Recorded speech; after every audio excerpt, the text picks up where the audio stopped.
네, 오늘은 빌립보서 2장 13절 말씀을 공부하겠습니다.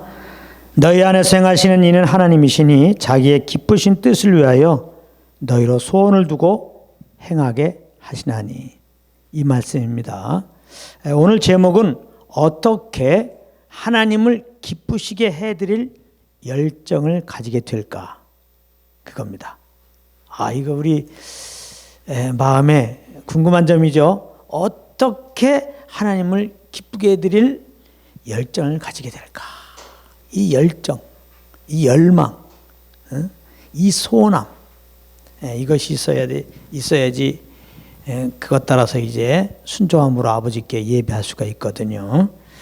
오늘 말씀해 보게 되면은 너희 안에서 행하시는 이는 하나님이시니, 그러니까 예수 믿고 구원받은 자들 안에 행하시는 하나님, 바로 성령 하나님 말하는 거죠. 너희 안에서 행하시는 하나님, 성령님은 자기의 기쁘신 뜻을 위하여 너희로 소원을 두고 행하게 하시나니, 하나님을 이제 기쁘시게 하기 위한 소원함을 딱 두시고 그렇게 소원함 따라 행하도록 하신다, 이렇게 말씀하고 있습니다.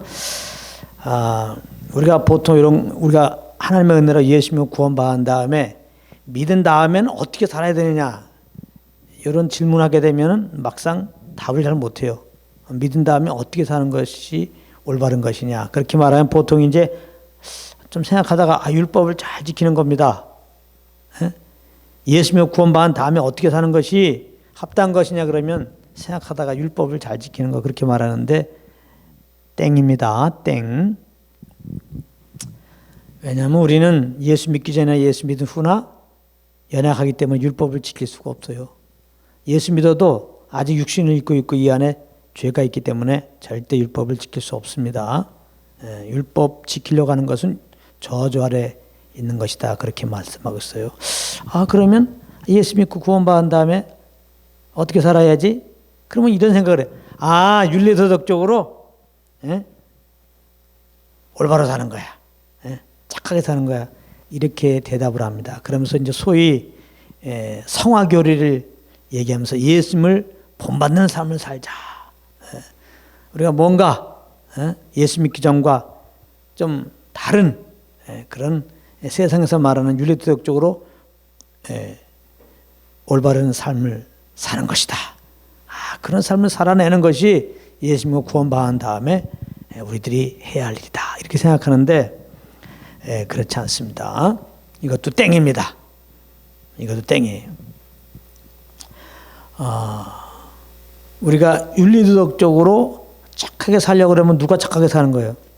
내가 하는 거, 내 의로. 근데 우리의 의는 성경에는 더러운 옷과 같다 그랬거든요. 우리의 힘으로, 우리의 의로, 우리의 노력으로, 우리의 열심으로 하는 것은 하나님은 절대 안 받습니다. 그러니까 이것도 땡이야.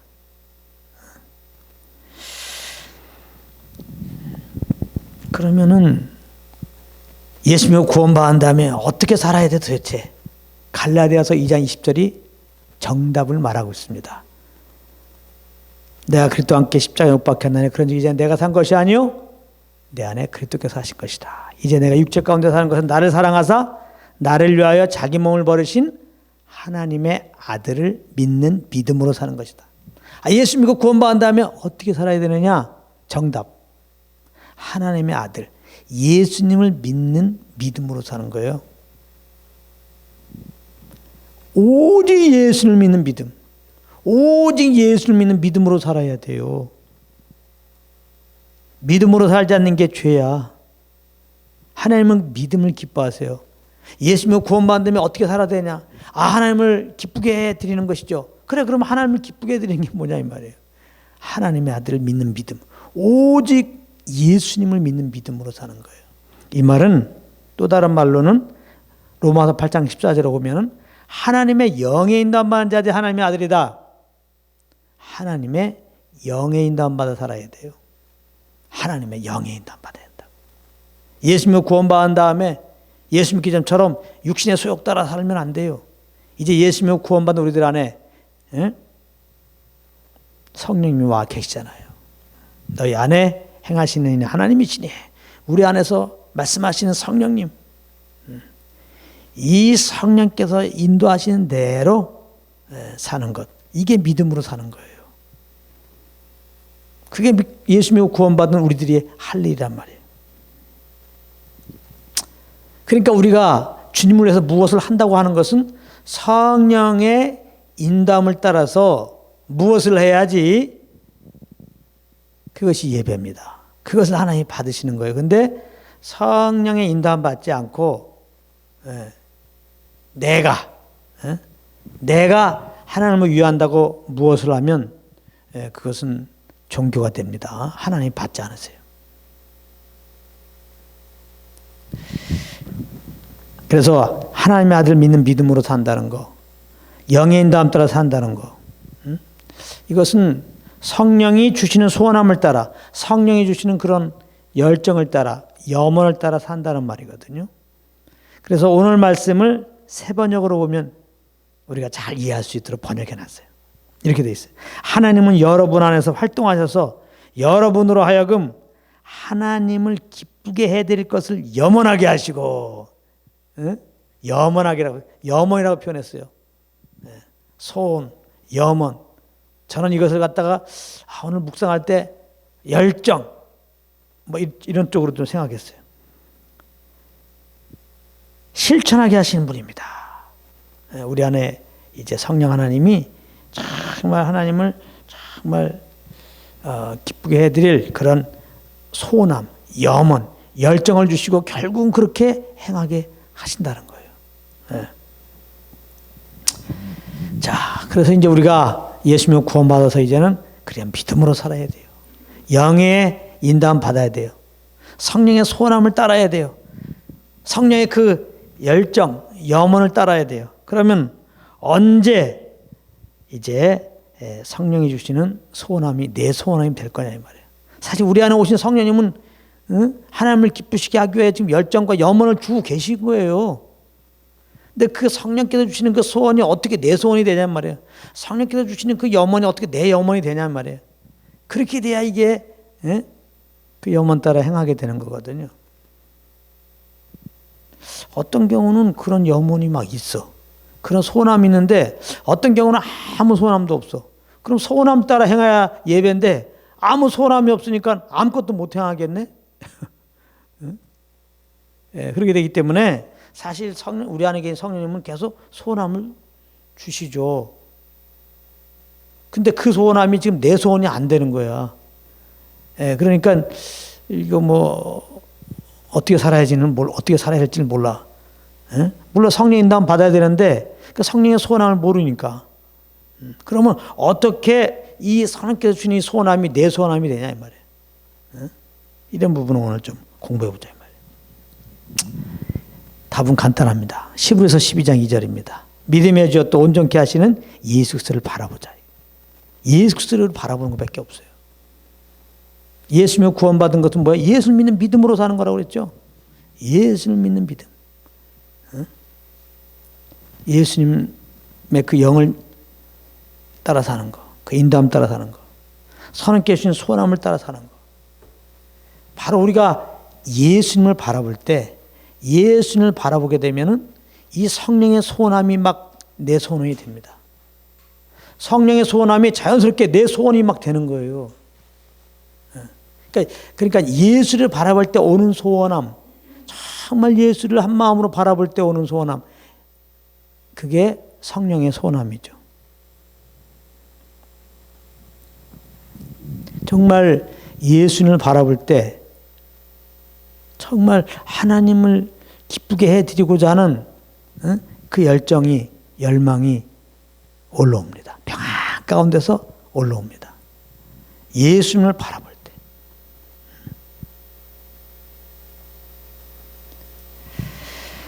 그러니까 우리는 예수 믿는 믿음으로 살려면, 그 영의 인도함 따라 살려면, 성령의 소원함 따라 살려면 다 예수를 바라봐야 돼요.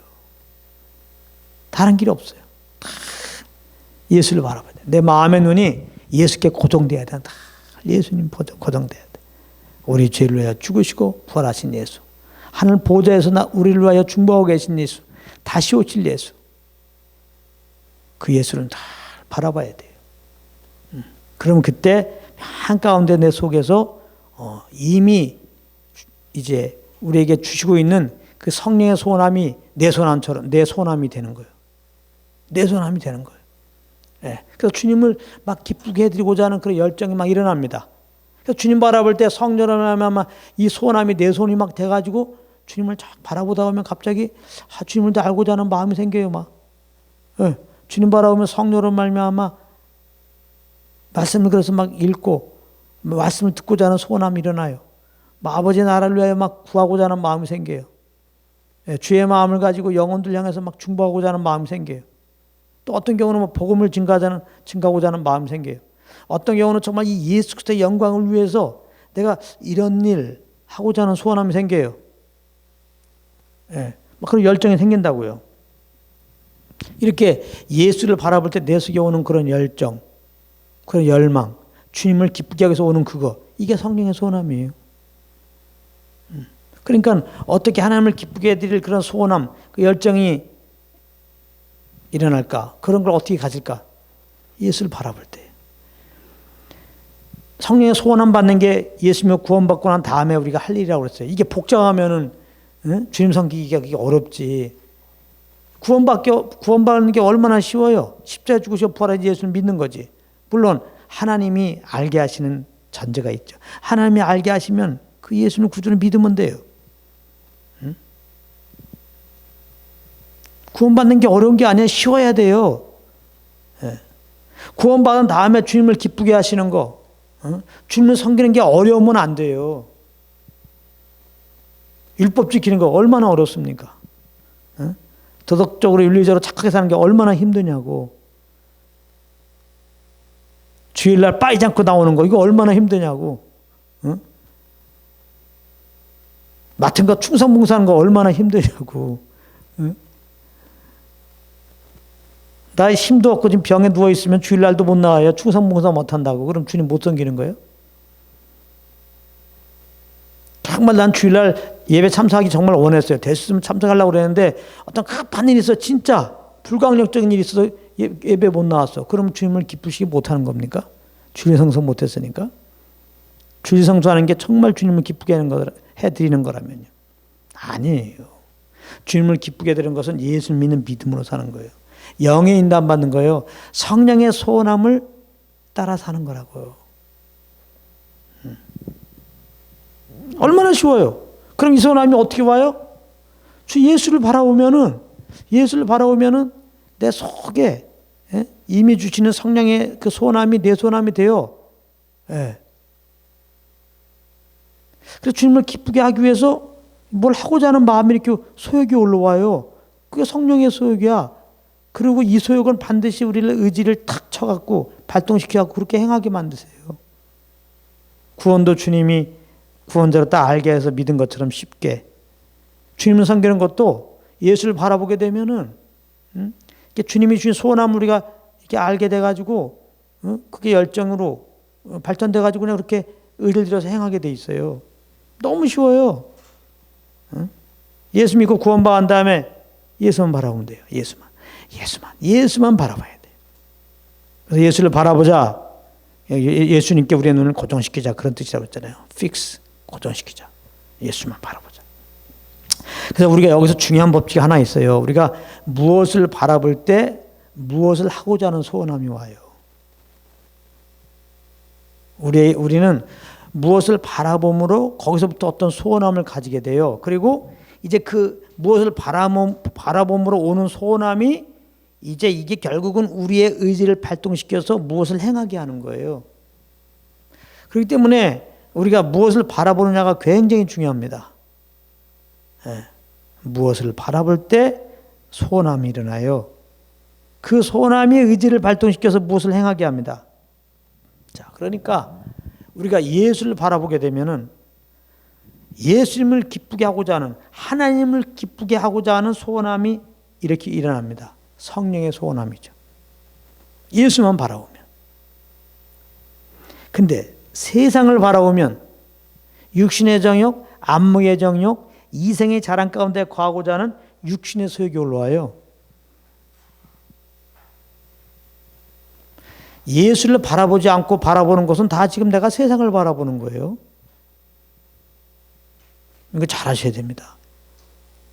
우리가 육신이 있고 이 세상을, 두 눈이 이 땅을 바라보고 있지만은 내 영혼은 항상 예수를 바라봐야 돼요.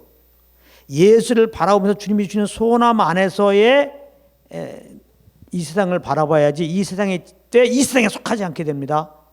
이 세상에 있을 때 이 세상의 유혹에 빠지지 않게 됩니다. 근데 주님을 바라보는 것 없이 이렇게 살아가게 되면은 세상을 바라보는 것이 돼요. 그래서 갑자기 육신의 종이 안목의 종이 이생의 사랑 따라 살고자 하는 소원함이 일어나서 그쪽으로 행하게 돼요. 죄죠. 죄를 범하게 된다고. 그러니까 우리는 항상 예수를 바라봐야 돼. 에? 자, 이제 하와의 예를 들어보겠습니다. 하와. 창세기 3장 6절에 보면은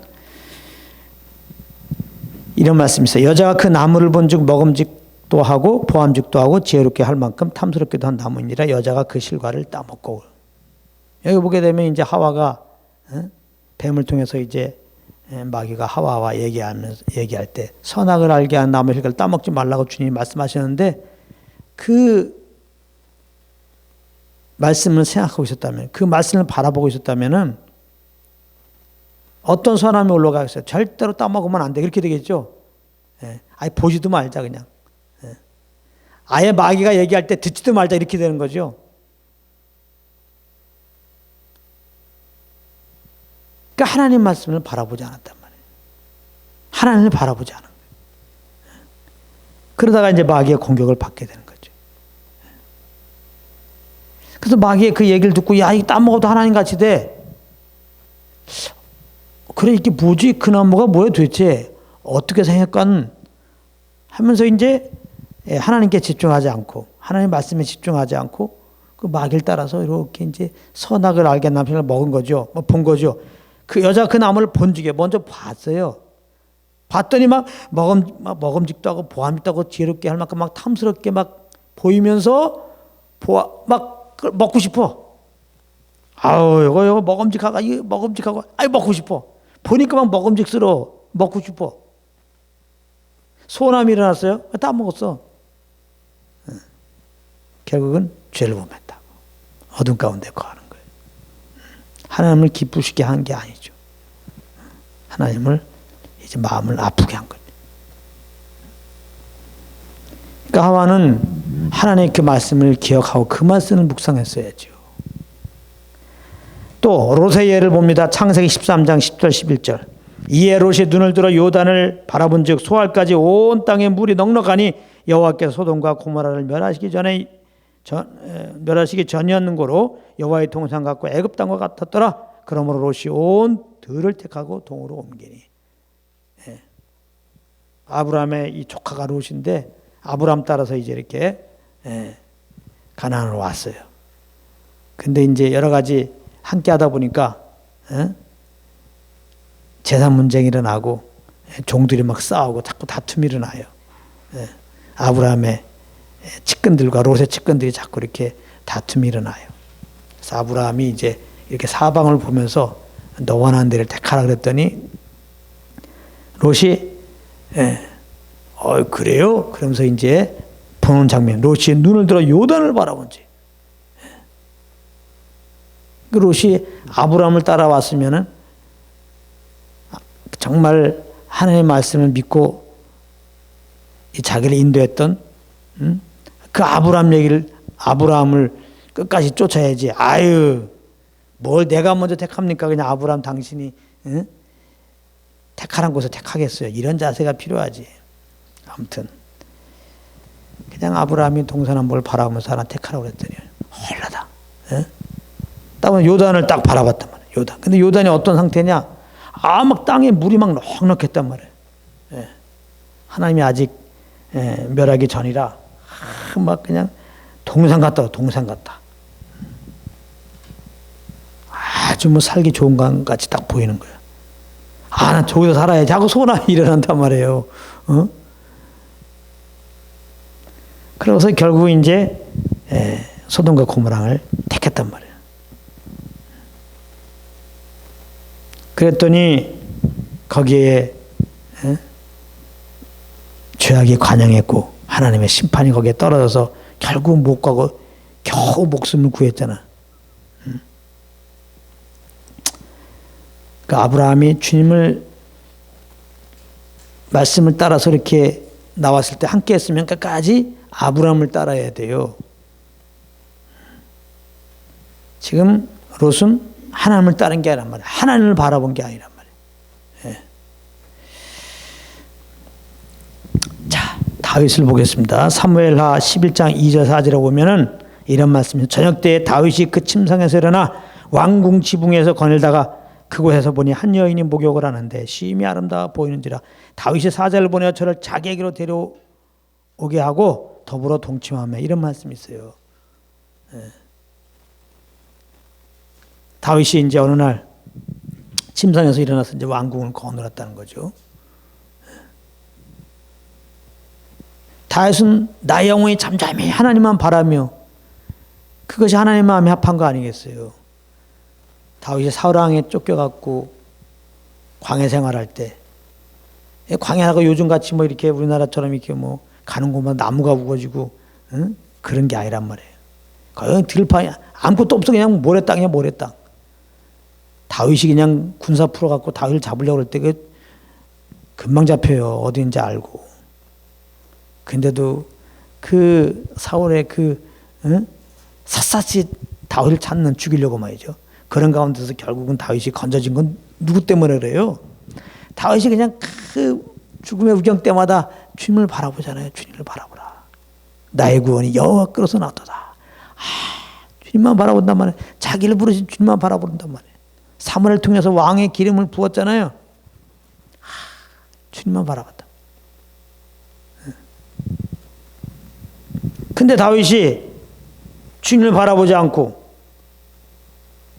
그냥 이렇게 한 여인이 먹은 거를 봤단 말이에요. 볼 수 있죠. 나도 모르게 이렇게 잠깐 볼 수 있죠. 그러면 현재 주님을 먼저 안 바라봤으니까 여호와를 바라봐야지. 아유, 내가 지금 저거 볼 때 아닌데 여호와를 바라봐야지. 여호와를 바라봤다면 보자마자 고개가 돌렸을 거예요. 여호와를 지금 안 바라봤다는 증거가 그걸 계속 보고 있는 거예요, 지금. 네, 목욕을 하는 걸 봤단 말이에요. 그러니까 심히 아름다워 보여. 그러니까 한 여인이 목욕하고 아름답게 보이니까 어떤 사람이겠어? 네, 막 정욕이 올라오죠. 음탕한 마음이 올라오죠. 그래가지고 사람들에게 보내가지고 동침하며 이렇게 되는 거라. 다시 주님을 바라봐야 되는데 자기를 부르신 자기를 부르신 주님, 그러므로 그 주님이 주신 소원함 안에서 이 땅을 살아가야 한다니까. 그 주님을 바라보지 않고 이렇게 이제 바라보다가 덜커덩 여인이 목욕하는 걸 보게 되고 소원함이 오른단 말이에요. 음탕한 소원함이 와가지고 결국은 동침하며. 그래서 이제 이런 하와 롯 또 다윗 경험을 보게 되면은 결국은 우리 믿는 자들을 마귀가 이렇게 우릉사자 같이 삼키려고 에베소 6장에 보게 되면 막 이제 그 마귀의 괴계라고 그러는데 아니 마귀의 괴계. 우리 믿는 자들 넘어뜨려고 하는 마귀의 괴계. 우리를 유혹하는 그 마귀의 유혹이 과연 뭐겠어요? 예수만 바라보지 못하게 하는 거예요. 우리가 채 예수를 바라보기 전에 세상의 영광을 바라보게 하는 거예요. 그 예수님에게 이제 마귀가 예수님이 공생에 시작하기 직전에 성령이 이끌려서 사실 금시하고 이렇게 이제 나왔을 때 마귀가 와서 쫄랑쫄랑 이렇게 시험을 하는데 마지막 시험이 그거잖아요. 마태복음 4장 8절 9절.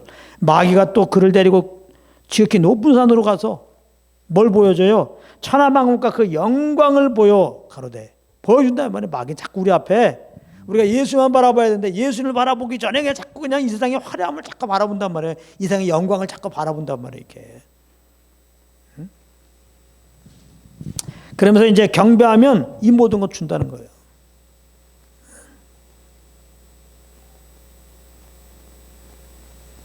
경배하면 죄를 범하죠. 물론 예수님은 이제 하나님 말씀을 물리치죠. 예수님이야말로 정말 자기를 보내시니 아버지만 바라봤죠. 그 아버지의 말씀은 다 묵상하고 있었죠. 그러니까 가라사대 하고 나오는 거야. 하나님만 경배하지 어떻게 너를 경배하냐? 하고서 단칼에 그 유혹을 자를 수 있었단 말이에요. 그러니까 예수님의 이 경우를 보면 예수님이라도 육신이 되어 이 땅에 오니까 마귀가 이렇게 아버지께 집중하지 못하고 아버지의 그 주신 말씀은 집중하지 못하게 하고 이렇게 세상 영광을 보여주면서 유혹을 했구나. 하물며 우리들이랴. 예수님만 안 바라보면 바로 원수마귀가 이 세상이나 이 세상에 있는 것들 사랑할 수밖에 없도록 그걸 쫓을 수밖에 없도록 우리 눈에 자꾸 아른거리게 한단 말이에요. 그 영광들을, 가짜 영광들을, 가짜 즐거움들을, 가짜 행복들을, 가짜 위로들을 조심해야 돼요. 오직 예수만 바라봐야 돼. 믿음의 주 또 온전케 하시는 예수님께 우리 눈을 고정시키자. 그게 히브리서 12장 2절 정확한 의미입니다. 우리 믿음의 창시자고 이제 우리를 구원하실 뿐만 아니라 완전한 대로 인도하시는 온전케 하시는 예수 그리스도께 우리의 눈을 고정하자. 그 예수만 바라보자. 그럼 어떤 일이 벌어져요? 그 예수만 바라보면은 우리 안에 계신 성령님께서 그 예수님을 기쁘게 하기 위하여 하나님 아버지를 기쁘게 하기 위한 소원함들 우리에게 주시고 있는 것이 내 소원함이 되게 하는 거예요. 그러니까 우리 편에서는 예수를 바라볼 때 정말 그 나를 위해 죽으시고 부활하신 예수 그리스도 그 예수님을 기쁘시게 할 그 하나님을 기쁘시게 할 그런 열정들, 염원들, 그 소원함들이 일어나는 거죠. 이 소원함은, 이 열정은 반드시 우리의 의지를 발동시켜 가지고 그렇게 하도록 하세요. 이게 성령의 인도받는 삶이에요. 이렇게 사는 것이 예배예요. 이렇게 하는 게. 예수를 바라봅니다. 성령으로 말미암아 정말 예수님을 기쁘게 하기 위하여 하나님 아버지를 기쁘게 하기 위한 그런 소원함이 옵니다. 그 열정이 우리를 의지를 움직입니다. 그래서 우리가 순종하고 그 열정 따라 열정이 주시는 대로 우리 의지를 드린다. 우리 몸을 의의 병기로 드린다는 게 바로 이거죠. 그냥 율법을 우리가 지키자 이런 게 아닙니다. 그냥 기도해야 돼 해갖고 기도하는 거 말하는 게 아니에요. 전도해야 돼 갖고 전도하는 걸 말하는 게 아니에요. 남을 도와줘야 돼 갖고 도와준다는 게 아니에요. 예수를 바라봐야 돼. 우리의 신앙은 항상 예수를 바라보는 데부터 출발해요. 예수를 바라봐야 의지하지. 예수를 믿는 믿음으로 사는 게 막 의지하고 사는 건데 의지할 걸 봐야지 의지하게 되지. 안 보고 의지해? 예수를 바라본다. 예수를 바라볼 때 예수를 의지하고 붙들고 믿는 믿음으로 살고자 하는 열정이 일어난다니까요. 예수를 바라보는 거예요. 여기서부터 출발돼 항상. 그러니까 많은 목사님들이 뭘 설교할지 잘 모를 수가 있어. 근데 저 같은 경우는 저도 잠깐 내가 뭘 설교하지 막 이렇게 막 그럴 때가 있어요. 막 하루 종일 가요. 이게 뭘 설교하지? 그러다가 항상 끝에쯤에 딱 정신 차려지는 게 있어. 아이씨 설교가 뭐야? 예수 그리스도를 증거하는 거지. 그럼 예수 그리스도를 증거하려면 내가 예수 그리스도를 만나야 될 거 아니야? 예수 그리스도 바라보게 돼 이렇게. 자 예수 그리스도를 증거하는 거지. 내가 뭐예요? 설교가 뭐야? 예수 그리스도를 증거하는 거지. 하고 예수 그리스도를 딱 바라보면요. 바로 이제는 정말 성령님께서 이렇게 무엇을 증거할지 이렇게 소원함 주세요. 그게 결국 복음이죠. 그러니까 우리가 정신 차린다는 것은 우리의 구주 예수 그리스도만을 어떻게든지 어떤 상황에서든지 바라보도록 하는 거, 바라보려고 하는 거, 이게 정신 차린 거예요. 정신 차리기 바랍니다. 예수 바라봐야지. 예수를 안 놓치는 거예요. 내 마음의 눈이 예수 그리스도를 잘 바라보는 거예요. 나를 위해 죽으시고 부활하시고 또 내 안에 계시고 다시 오실 예수를 바라보는 겁니다. 지금 나를 위해서 지금 중보하고 계신 예수님을 바라보는 거예요. 그럼 하나님을 기쁘시게 하고자 하는 열정이, 이 성령의 소원함이 우리 것이 되어서 이렇게 막 나를 주장하기 시작합니다. 한가운데 말이죠. 그래서 결국은 그 열정이 의지를 들여서 순종하게 만들어버려요. 다 하나님의 은혜입니다. 그래서 주님 섬기는 것도. 이것이 그래서 예수를 바라보므로 주님이 주신 소원함을 따라서 그 열정을 따라 순종하는 것, 이것이 예배입니다. 이것이 신앙생활이고 이것이 정말 하나님을 기쁘게 하는 것이라는 거 꼭 기억하고 우리 정말 예수님 바라봅시다. 아멘. 여기까지 하겠습니다.